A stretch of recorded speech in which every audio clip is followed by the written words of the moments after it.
하늘의 축복이 우리한테 와 있는 것 같습니다. 그렇죠? 안 그러세요? 저 찬양은 제가 청년 때부터 아주 좋아하던 곡이죠. 오래된 곡이죠. 잘 하고 있습니다. 감사합니다. 여러분들은 처음 시작하고 달라진 자기 자신의 모습을 확인하게 될 때가 있었습니까? 처음 직장 생활을 시작하고, 아니면 처음 신앙 생활을 시작하고, 교회에서 받은 직분, 세례를 받고 떨리는 가슴, 나도 예수를 믿게 되는구나. 그럴 때가 다들 있었을 텐데, 어느덧 시간 지나고 보니까 그때 내 모습하고는, 그때 내 자세하고는 많이 달라진 나를 확인하게 될 때가 있을 겁니다. 그럴 때에 내 안에 후회나 회한이나 내가 왜 그랬을까 스스로를 자책하는 마음, 그런 마음도 있을 수 있을 거고, 또 그냥 혼자서 내가 왜 그렇게 됐지 곰곰이 생각하다 보면 나를 그렇게 만든 사람이 생각날 수도 있잖아요. 그때 그 일 아니었으면, 그때 그 사람이 나한테 그렇게 안 했으면 내가 더 잘했을 텐데, 끊임없이 내가 이렇게 된 모습에 대한 이유를, 핑계를 댈 만한 거리를 우리는 계속 찾아내고 싶을 때가 있습니다. 그런데 또 다른 사람은 이렇게 생각할 수도 있죠. 그 상황을 허락하신 하나님이 계시다는 사실을 기억하고 돌이킬 수 없는 과거, 이미 지나갔잖아요. 그렇죠? 그 사람하고 나하고 그 상황 속에 내가 무슨 일이 있었든지 이미 지나간 과거의 일이 되어버렸어. 거기에 매여 있지 않고, 그러면 하나님이 왜 나한테 그런 일을 주셨을까? 거꾸로 하나님이 그 일을 허락했다면 왜, 무슨 이유 때문에 나한테 그렇게 아픈 일을 허락했을까? 하나님이 왜 그렇게 하셨는지 자기 자신 안에서 그 이유를 찾으려고 하는 사람이 있을 겁니다. 여러분, 이 두 사람 중에 어떤 사람이 변화의 가능성이 있을 것 같습니까? 핑계거리를 찾는 사람은 절대 변화하지 않습니다. 왜? 내 잘못이 아니라 저쪽 잘못이니까. 그런데 하나님이 하셨다는 걸 인정하고 내 안에서 그걸 찾아내려고 하는 사람은 끊임없이 변화하고 끊임없이 하나님이 기뻐하는 모습으로 새로워질 수밖에 없다는 겁니다. 성경은 이것을 회개라고 부릅니다. 회개. 처음 내가 하나님 만드신 그 모습으로 돌아가려고 하는 끊임없이 돌이키는 마음.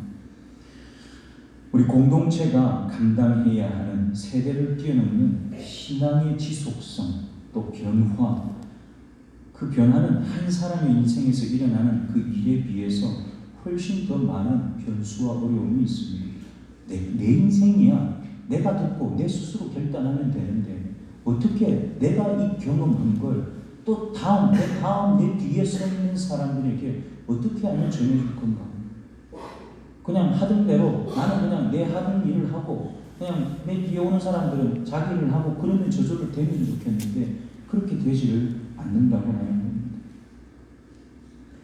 그럼에도 불구하고, 어렵고 힘들면도 불구하고 구성원들 한 사람 한 사람이 만약에 그 중요성을 인식한다면, 앞에 서 있는 사람도, 그를 따라오는 사람도, 우리 어른들도, 그리고 여기서 오늘 찬양한 아이들도 만약에 그 중요하다는 걸 알고 있다고 한다면 분명히 그 신앙의 중요성이라고 하는 것 계속 유지되고, 세대를 넘어서도 유지되고, 바른 방향으로 그 회개의 변화는 계속 일어날 수 있다고 하는 겁니다.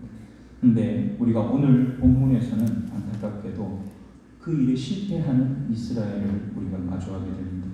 그리고 그 모습 속에는 다른 사람의 모습이 아니라 내 모습이, 우리들의 모습이, 우리 교회의 모습이 그 안에 그대로 담겨져 있습니다.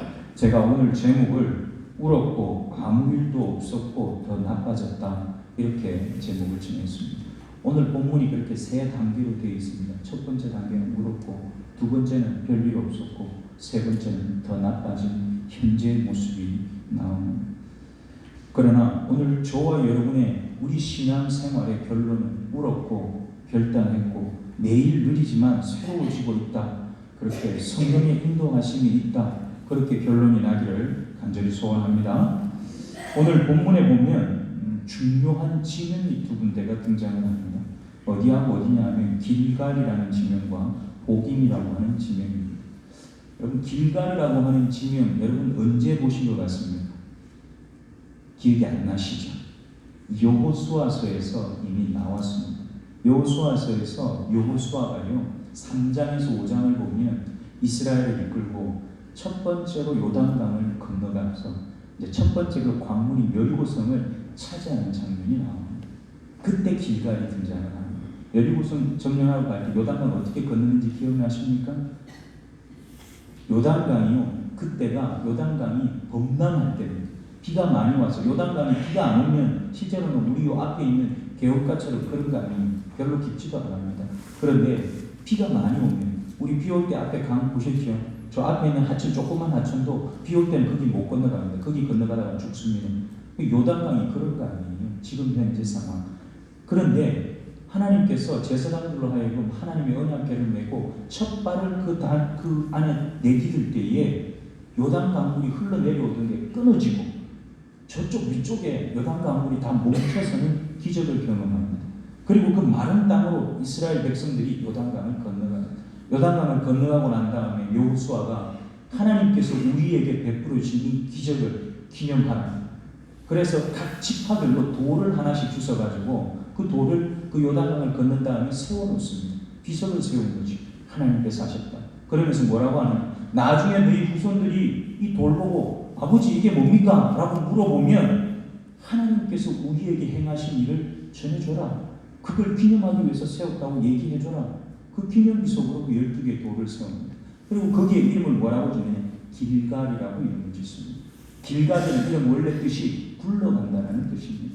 그런데 우리가 나중에 뒤에서 보겠지만 이 길갈이라고 하는 이름 뜻을 성경에서는 어떻게 얘기했느냐 하면 하나님께서 여호수아 5장 9절에 보면 하나님께서 애굽에서의 수치를 떠나가게 하셨기 때문이라 그러면서 길갈이라고 이름을 붙입니다.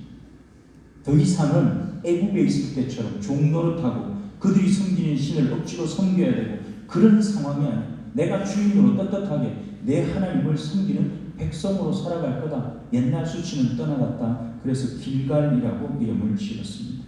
여러분 잘 보십시오. 오늘 우리가 읽었던 1절에 뭐라고 얘기를 해놨는가? 다시 한번 1절을 같이 보겠습니다. 1절 같이 읽습니다. 여호와의 사자가 길갈에서부터 복임으로 올라와 말하되 내가 너희를 애굽에서 올라오게 하여 내가 너희의 조상들에게 맹세한 땅으로 들어가게 하였으며 또 내가 이르기를 내가 너희와 함께한 언약을 영원히 어기지 아니하리니. 여기 보니까 여호와의 사자가 나타나서 어디에서부터 어디로 올라왔습니까? 길갈에서부터 복임으로.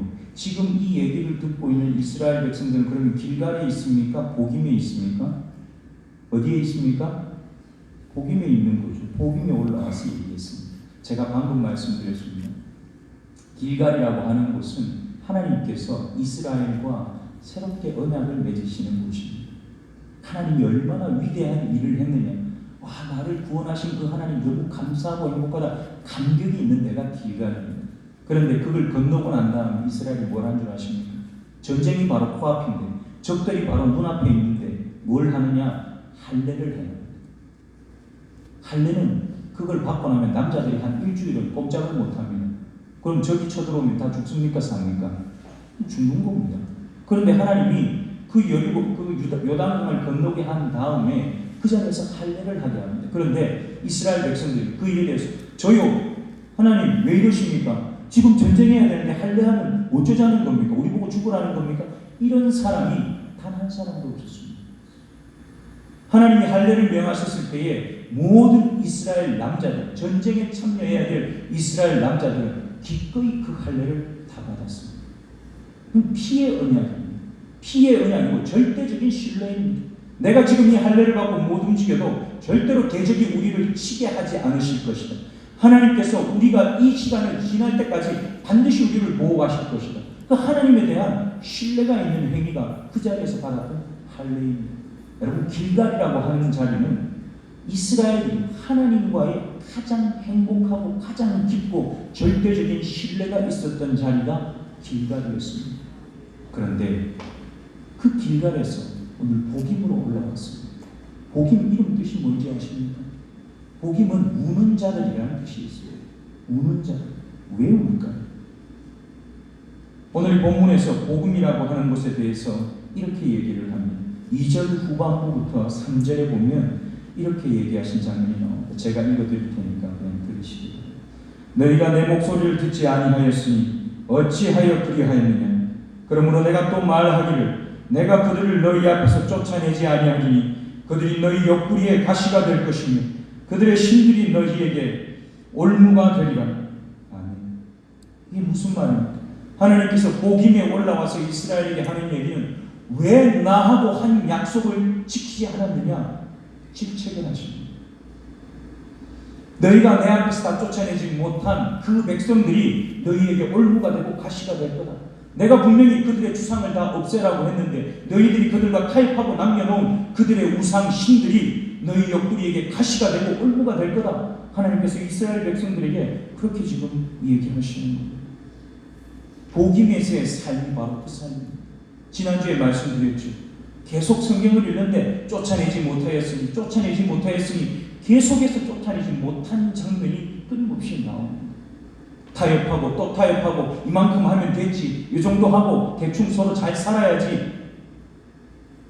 그 타협이 결국 그들에게 무엇을 가져오냐. 오늘 하나님께서 그들에게 나타나서 복임에 올라와서 그들에게 얘기하는 자, 하나님 앞에서 그 말씀을 들었을 때에 내가 왜 그랬을까? 스스로 자기의 가슴을 치고 눈물을 흘리며 그 하나님 앞에 엎드리는 자리를 그들이 경험하게 되는 것입니다. 오늘 복임에서 이스라엘이 흘리는 눈물은 회방과 후회의 눈물입니다. 회방과 눈물의 그 후회의 눈물입니다. 그리고 나서 그들이 여호와께 제사를 드립니다. 여러분, 하나님 앞에 후회의 눈물, 회개의 눈물을 흘리고 제사 드렸다. 그 과정은 전혀 잘못되지 않았습니다. 정상적입니다. 내가 하나님 앞에 잘못한 것 하나님 앞에 꺼내놓고 주님 용서해 주십시오. 이스라엘이 이 시절에 드리는 제사는 용서받는 제사예요. 하나님 앞에 용서를 구하는 제사 드리는 것 당연한 것입니다. 그런데 그 다음이 없습니다. 그 다음이 없습니다. 하나님 앞에서 울고 난 다음에 그 다음 울은 나는 그 다음 나는 하나님 앞에서 어떻게 살아야 됩니까? 용서와 도우심을 구하면서 이스라엘은 하나님의 뜻대로 내 삶의 방향을 바꿀 의지가 그들에게는 보이지가 않습니다. 이해해 주고 싶기도 합니다. 왜냐하면 너무 현실의 벽이 너무 높았던 거죠. 누가 도와줄 사람이 있습니까? 아무도 도와줄 사람이 없습니다. 이집트에만 살다가 광야 생활하다가 이제 가나안 땅 들어와서 처음 사는데 그 동네에서는 어떻게 살아야 되는지 난 아무런 지식이 없는데 어떻게 그 동네 사람들 도움 안 받고 살 수 있겠습니까? 최소한의 보장을 남겨둬야 돼요. 그 사람들이 있어서 우리가 얻는 유익도 있으니까 이만하면 하나님 우리 잘한 거 아닙니까? 라고 얘기하고 싶은 게 이스라엘의 마음이었을 수도 있다고 하는 겁니다. 살아내야 한다는 거대한 부담감, 개인에게는 이겨내기 힘든 겁니다. 우리 어른들은 잘 아실 겁니다. 얘들은 아직 잘 모르겠지만 너희들한테도 인생은 힘들지. 힘 안 드냐? 아이들에게도 인생은 아마 힘들 겁니다. 학교에서 공부하는 일이 지금 제 아이들한테는 이 세상에서 가장 힘든 일이죠. 나중에 나와보면 공부할 때가 제일 쉬웠다 이런 말 결국은 다 하게 되는데 지금은 저때가 제일 힘든 거죠. 우리 어른들이 이 땅을 살아내기 위해서 몸부림치고 애쓰고 책임져야 할 일들을 책임지고 사는 것들이 얼마나 고통스러운가 하는 걸 어른이 돼봐야지만 아는 거 아니겠습니까? 여러분, 우리가 살아내야 할 삶의 자리가 아무리 힘들다 할지라도 꼭 기억하시기 바랍니다. 여러분, 우리가 답을 가지고 있는 것이 아니라 답은 하나님께 있습니다. 우리가 답을 가진 것이 아니라 답은 하나님께 있습니다. 우리는 하나님께서 답을 가지셨다고 하는 것을 보여줘야 될 사람입니다.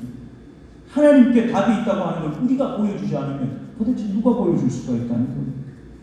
여러분, 근데 이스라엘을 너무 힘들게 정신없이 살다 보니까 그걸 잊어버렸어요. 하나님에게 답이 있다는 사실을 잊어버린 겁니다. 하나님께서 우리에게 주신 언약의 말씀을 잊지 말고 사시기를 축복합니다.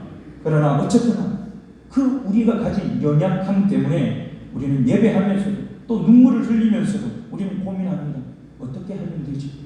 분명히 내가 눈물 흘리고 결단하고 뭔가 할 것 같았는데 그러나 돌아서는 순간 또 어떻게 하면 되지? 할까 말까 선택의 자리에 늘 우왕좌왕하는 우리를 볼 수 있습니다. 이스라엘도 마찬가지입니다. 그랬더니 10절에 이상한 결론이 그들을 따라옵니다. 오늘 본문 2장 7절을 한번 보시기 바랍니다. 10절입니다. 함께 읽습니다. 그 세대의 사람도 다 그 조상들에게로 돌아갔고 그 후에 일어난 다른 세대는 여호와를 알지 못하며 여호와께서 이스라엘을 위하여 행하신 일도 알지 못하였더라. 아멘. 여러분, 결정하지 못하고 그냥 세월에 떠밀려 갔더니만 세대에서 세대로 신앙이 계속 전수되고 이어지고 하나님이 누구신지 정확하게 알고 그 길을 따라가야 되는데 그게 끊어져 버린 거예요. 그냥 이렇게 하면 되겠지, 이렇게 하면 되겠지가 않은 거예요. 우리가 그 앞장에 보면 6절, 7절, 8절, 9절을 보면 그 시대 어른들이, 여호수아가 죽고 난 다음에 남아있던 장로들이, 각 지파의 어른들이 자기들 나름대로 여호수아가 살아있을 때 경험한 그 하나님을 섬기고 살았습니다. 나는 내 하는 대로 했어요. 근데 나는 내 하는 대로 했는데 왜 내 자식들은 아무도 내가 섬긴 하나님을 모르게 되는 겁니다. 이게 도대체 어떻게 된 겁니까? 신앙생활을 어떻게 했길래 나는 나대로 하나님을 잘 섬기고 살았는데 내 자식들은 하나님하고 상관없는 삶을 살게 됐다는 얘기입니다. 문제가 있다는 거죠.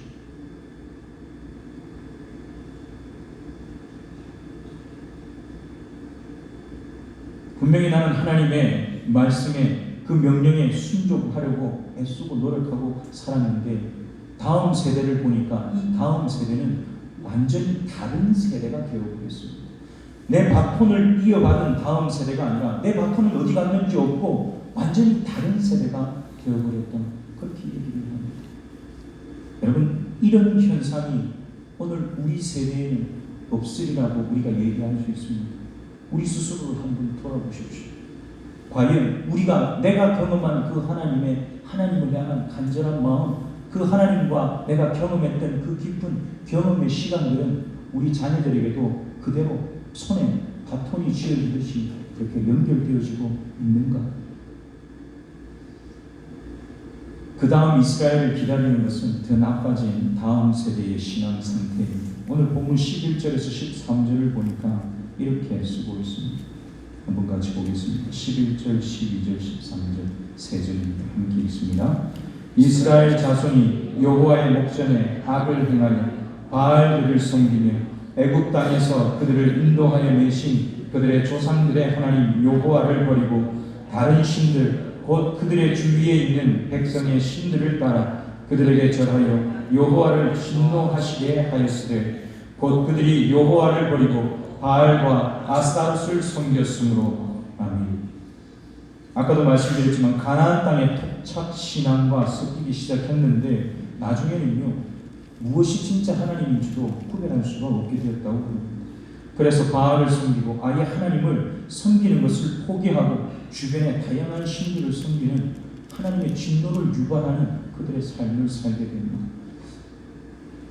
우리가 오늘 교회에서 함께 예배하고 있다고 해서 우리 아이들이 혹은 예배드리는 여러분 모두가 하나님 앞에 똑같은 마음이면 저는 좋겠습니다만 그렇지 않은 분이, 그렇지 않은 사람이 우리 아이들 중에라도 혹시 있을지도 모르겠습니다.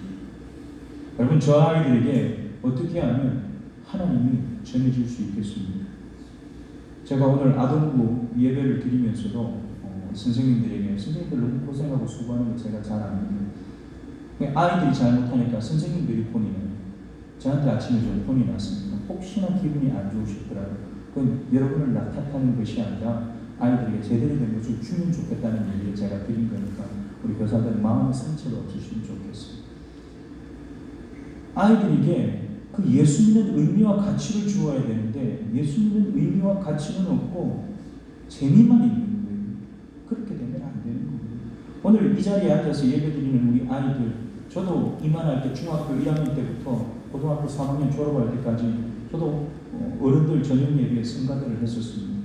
먼데 울산에서 학교 다니면서도 일주일에 한 번씩 와서 성가대 했던 기억이 있습니다. 중학교 1학년 때부터 계속 했죠.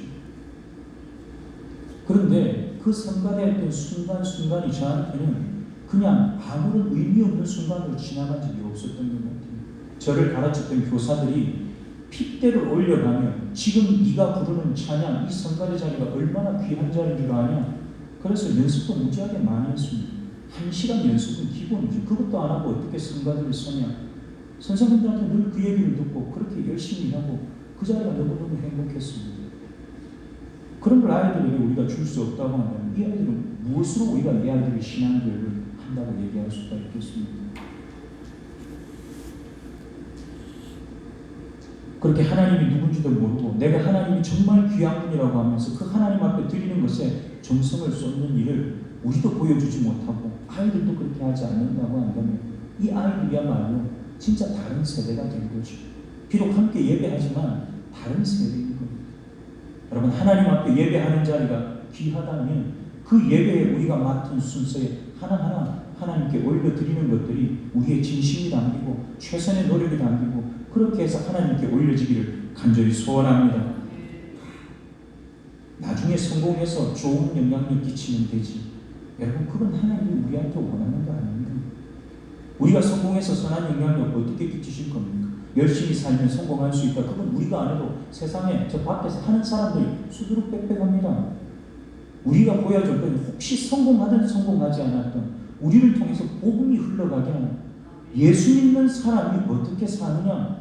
타협하지 않고 불의와 타협하지 않고 정직하게, 비록 손해보더라도 내게 손해가 있더라도 그 손해를 감수하고서라도 내가 예수 믿는 양심을 버리지 않고 사는 것, 그게 우리가 보여줘야 될 거라는 얘기입니다. 하나님은 저와 여러분에게, 이 아이들에게 그런 걸 요구하시는 거예요.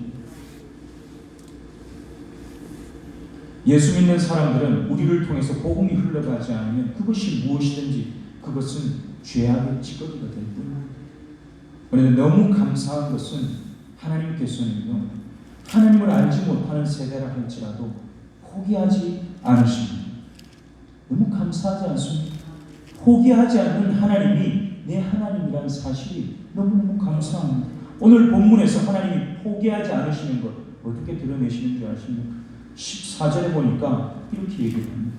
두 절 한번 같이 읽겠습니다. 14절과 15절입니다. 함께 읽습니다. 여호와께서 이스라엘에게 진노하사 노략하는 자의 손에 넘겨주사 그들이 노략을 당하게 하시니 또 주위에 있는 모든 대적의 손에 팔아넘기시니 그들이 다시는 대적을 당하지 못하였으며 그들이 어디로 가든지 여호와의 손이 그들에게 재앙을 내리시니 곧 여호와께서 말씀하신 것과 같고 여호와께서 그들에게 맹세하신 것과 같아서 그들의 괴로움이 심하여졌더라. 아멘. 진노하시고 노략당하게 하시고 대적의 손에 팔아넘기시고 재앙을 임하게 하시고 괴로움을 끊임없이 더하게 하시는 하나님. 무슨 하나님인지 아십니까? 우리를 끝없이 쫓아오시는 하나님이시죠. 절대 나는 너를 포기 못한다. 우리 아이들이 우리에게서 신앙을 전수받지 못하면 그 괴로운 삶을 살아서라도 하나님께서 나는 저 아이들을 절대로 포기하지 않겠다 얘기하시는 겁니다. 이왕이면 이렇게 괴롭고 힘들고 고통스럽게 하나님을 아는 것이 아니라 우리 앞선 세대를 통해서 하나님을 제대로 전수받아서 하나님 앞에 온전하게 반응하고 사는 우리 다음 세대의 모습, 다른 세대가 아니라 우리의 신앙을 이어가는 다음 세대의 모습을 보게 되기를 간절히 소원합니다. 사랑하는 성초교회 성도 여러분, 우는 것이 잘못되었다고 말하는 것이 아닙니다. 누가 제일 많이 웁니까? 우리 교회에서. 제가 제일 많이 울잖아요. 제가 우는 것은 후회와 회한의 눈물이 아닙니다. 제가 여기서 여러분들 앞에서 우는 그 눈물은 후회와 회한의 눈물이 아닙니다. 성령이 오시라고 제가 간절히 소원할 때 그분이 오실 그 기대에 대한 내게 오시겠다고 약속하시는 성령 하나님 때문에 행복해서 우는 거예요. 눈에 보이는 건 아무것도 없으나 그러나 하나님은 분명히 그걸 우리에게 약속하고 계신다는 얘기입니다. 하나님은 악의 눈물을 용납하지 않으십니다. 진심으로 후회하고 뉘우치면 사실은 사람이 눈물 흘리는 게 정상입니다. 여러분 물어보셨잖아요. 어릴 때 부모님한테 진짜 자극해가지고 회초리 들고 서 있는데 그 앞에 서면 눈물 안 나는 게 이상한 거 아닙니까? 울어야 그래도 한 대라도 덜 맞을 거 아니에요. 또 울고 잘못했다 하고 그렇게 다시 또 실수하더라도 그렇게 하는 거잖아요. 문제는, 저는 더 큰 문제는 울지도 않는 게 더 큰 문제라고 생각합니다. 울지도 않는 건 여기가 딱딱하다는 거잖아요. 여러분, 울어서 하나님 앞에 잘못했다고 얘기하고 자꾸 새롭게 결단하고 내가 10가지 잘못했는데 한 가지밖에 못 돌이킨다 할지라도 계속해서 울고 그 하나님 앞에서 나를 새롭게 하는 자리가 저와 여러분에게는 필요합니다. 우리 부모 세대가 자녀 세대에게 보여줄 수 있는 신앙의 삶이 어떤 것인지 여러분 말과 행동으로 보여주며 살기를 축복합니다. 여러분, 교회의 어른들이 먼저 된 자의 그 성숙한 신앙의 인격을 보여주시기를 간절히 바랍니다. 여러분, 생긴 대로 사는 거 그거 틀린 거예요. 예수 믿는 사람들은 생긴 대로 살면 안 됩니다. 우리는 누구처럼 살아야 됩니까? 우리는 예수 그리스도를 닮은 사람처럼 살아야 되는 겁니다. 내 생긴 대로 사는 건 세상 사람들이 하는 겁니다. 우리는 생긴 대로 사는 게 아니라 나를 구원하시고 나를 위해서 자기 생명을 주신 예수 그리스도를 따라 사는 것, 그거 저와 여러분이 해야 될, 살아야 될 삶의 자리라고 하는 겁니다. 여러분, 그렇게 살다 보면 어느새 내가 그 예수님 발 뒤꿈치 따라가는 그 비슷한 존재라도 되어 있는 걸 발견한 날이 있을 겁니다. 문제는 울지도 않고 몸부림도 치지 않고 아무것도 안 하는 거, 이미 포기하고 나는 이대로 살다 죽을란다, 그게 제일 잘못된 거라 그 말입니다. 생긴 대로 사는 것이 아니라 우리를 새롭게 하시는 성령의 인도하심을 따라 사는 것이 예수 믿는 신앙의 삶이라고 하는 것을 기억하시기를 축복합니다. 우리의 마지막은 처음에 말씀드린 것처럼 울었고 결단했고 성령으로 새롭게 되었다, 이렇게 결론 맺게 되기를 간절히 소원합니다. 기도하겠습니다. 사랑의 하나님, 감사합니다. 오늘 이스라엘의 모습은 분명히 하나님 앞에서 그 잘못했던 모습, 나의 잘못했던 지난 날 때문에 울었는데 하나님, 그 울었던 그 삶의 모습들이 내 다음 세대들에게 전해지지를 못했습니다. 그래서 아무 일이 없었고 우리 다음 세대들만 남았을 때 그들의 삶의 모양은 더 나빠진 것을 보았습니다. 하나님, 우리는 어떻게 살면 좋겠습니까? 하나님 앞에서 목 놓아 울게 하시고 그 하나님 앞에서 아무 일이 없었던 것처럼 사는 것이 아니라 각오하고 결단하고 몸부림치고 하나님께서 내게 무엇을 요청하셨는지 그 요청하신 삶을 따라서 최선을 다해서 살 수 있도록 주님 우리를 도와 주시옵소서. 우리가 그렇게 살 때 우리 다음 세대는 우리로부터 그 신앙을 물려받아 나빠진 모습이 아니라 우리가 살았던 그 신앙의 삶 위에 하나 더 진일보한 신앙의 삶을 살아낼 수 있도록 우리 아이들을, 우리 세대를 주님 축복하여 주시옵소서. 그렇게 우리 걸음 인도하시고 축복하신 우리 주님을 기대하오며 거룩하신 예수님 이름으로 기도하옵나이다. 아멘.